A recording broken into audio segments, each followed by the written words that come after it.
Morning students, good morning class. तो student, आज हम स्टार्ट करेंगे क्लास 10th का चैप्टर नंबर 9 जिसका नाम है प्रकाश, जो आपको अंक प्रदान करेगा 8 अंक। ठीक है। अब पहला जो टॉपिक है प्रकाश में अपने चैप्टर में, वो आपका नाम आता है प्रकाश। कि प्रकाश क्या होता है। ठीक है। अब आप सोचिए कि यदि प्रकाश नहीं होता तो क्या हम देख पाते? यानी नहीं होता। ठीक है। यानी हम कह सकते हैं प्रकाश एक प्रकार की क्या है? ऊर्जा है। प्रकाश एक प्रकार की क्या है? ऊर्जा है, जो किसके लिए संवेदना उत्पन्न करती है? नेत्रों के लिए। किसके लिए? नेत्रों के लिए संवेदना उत्पन्न करती है। ठीक है। अब प्रकाश टॉपिक जो हमारा कंप्लीट हुआ, इसके बाद दो मोस्ट इम्पोर्टेंट घटनाएं होती है प्रकाश से रिलेटेड। वो है एक पहली प्रकाश का परावर्तन। कौन सी है? पहली प्रकाश का परावर्तन, और दूसरी है प्रकाश का अपवर्तन। ठीक है। अब परावर्तन है तो नाम में ही अर्थ छिपा हुआ है। कौन सी पृष्ठ होगी? परावर्तक पृष्ठ होगी। अब समझिए क्या होता है प्रकाश का परावर्तन। यही समझना, पूरी डेफिनेशन आप अपने आप लिख दोगे कि जब प्रकाश की किरण, क्या है ये? प्रकाश की किरण है, किसी परावर्तक पृष्ठ पे, किस पे?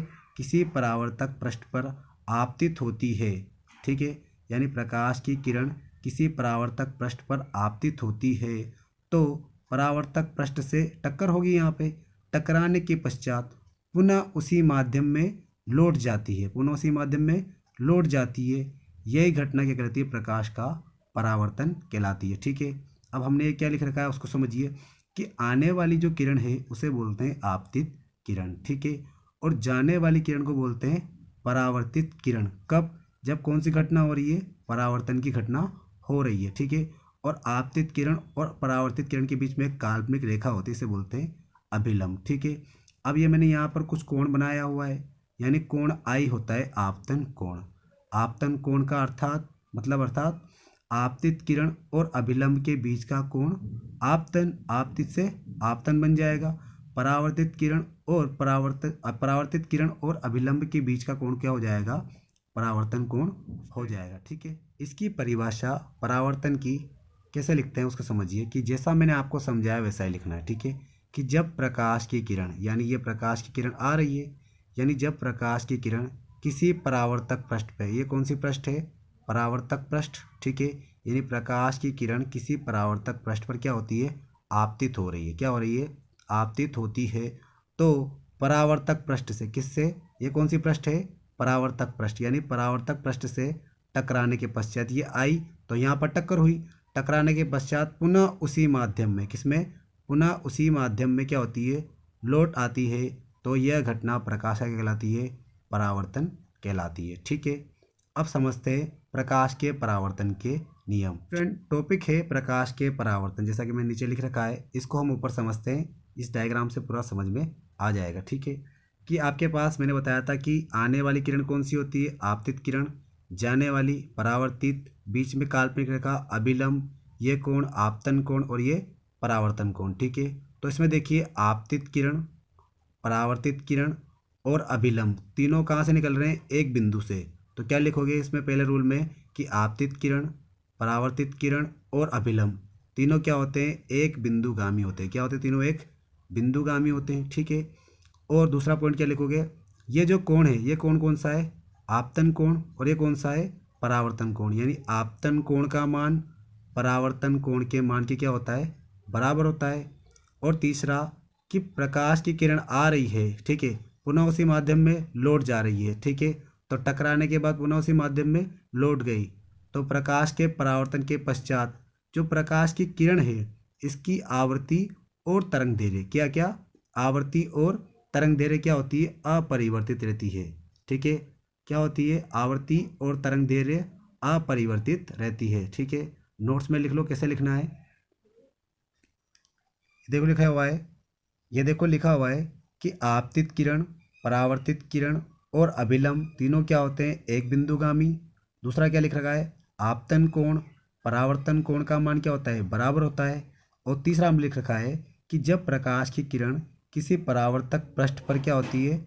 आपतित होती है तो परावर्तन के पश्चात प्रकाश किरण की तरंग दैर्घ्य और आवृत्ति क्या रहती है? अपरिवर्तित रहती है। क्यों?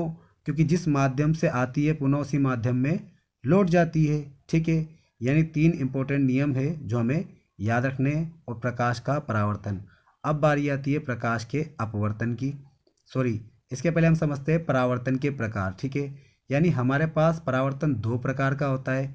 एक तो लिख रखा है नियमित परावर्तन। कैसा होता है? नियमित। ठीक है, यानी प्रकाश की किरण किस पर आपतित होगी? किसी चिकने पृष्ठ पर। किस पर? किसी चिकने पृष्ठ पर आपतित होगी तो परावर्तन होगा नियमित परावर्तन। और किसी खुरदरे पृष्ठ पर आपतित होगी तो परावर्तन कैसा होगा? विस्तृत परावर्तन। ठीक है, अब समझते हैं प्रकाश के अपवर्तन को। अब देखिए प्रकाश के अपवर्तन को, कि प्रकाश के अपवर्तन के लिए आपको माध्यम याद होना चाहिए कि विरल माध्यम और सघन माध्यम। विरल माध्यम यानी आपके पास क्या है? वायु है। सघन माध्यम यानी क्या है? पानी है। इसमें कण क्या होंगे? दूर दूर, यानी कौन सा होगा? विरल। इसमें कण क्या होंगे? पास पास, इसलिए कौन सा होगा? सघन। ठीक है, अब परिभाषा क्या कहती है अपवर्तन की घटना, उसको समझिए कि जब प्रकाश की किरण, कौन? प्रकाश की किरण विरल माध्यम से, कहाँ से आ रही है? विरल माध्यम से कहाँ आ रही है? सघन माध्यम में। जब प्रकाश की किरण विरल माध्यम से सघन माध्यम में प्रवेश करती है तो अपने पथ से क्या हो जाए? थोड़ी सी विचलित, यानी सीधी जानी चाहिए थी, वरना इधर क्या सॉरी सीधी जानी चाहिए थी, पर क्या हुआ? ये थोड़ी सी इधर हो गई, अभिलंब की ओर झुक गई। तो ये क्यों हुआ? ये किस कारण हुआ? प्रकाश के अपवर्तन के कारण। यानी परिभाषा क्या है कि जब प्रकाश की किरण विरल माध्यम से, कौन सा माध्यम? विरल माध्यम से कहाँ आती है? सघन माध्यम में प्रवेश करती है तो वह अपने पथ से, इस पथ से क्या हो जाती है? विचलित। जाना कैसा चाहिए था? सीधा, मगर थोड़ा सा क्या हो जाती है? तिरछा हो जाती है, तो अपने पथ से विचलित हो जाती है। यह घटना प्रकाश का क्या कहलाती है? अपवर्तन कहलाती है। ठीक है, यानी विरल माध्यम से आएगी, किस में जाएगी? सघन माध्यम में, तो अपने पथ से क्या हो जाएगी? विचलित हो जाएगी। यही घटना प्रकाश का अपवर्तन कहलाती है। बाकी जो हमारा टॉपिक है वो होगा अगला, दर्पण। ठीक है, वो हम नेक्स्ट क्लास के अंदर देखेंगे। यदि वीडियो अच्छा लगा है तो वीडियो को लाइक करें, चैनल सब्सक्राइब नहीं किया चैनल को सब्सक्राइब करें और बेल आइकन दबा दें। प्रदीप कुमार, राजस्थान।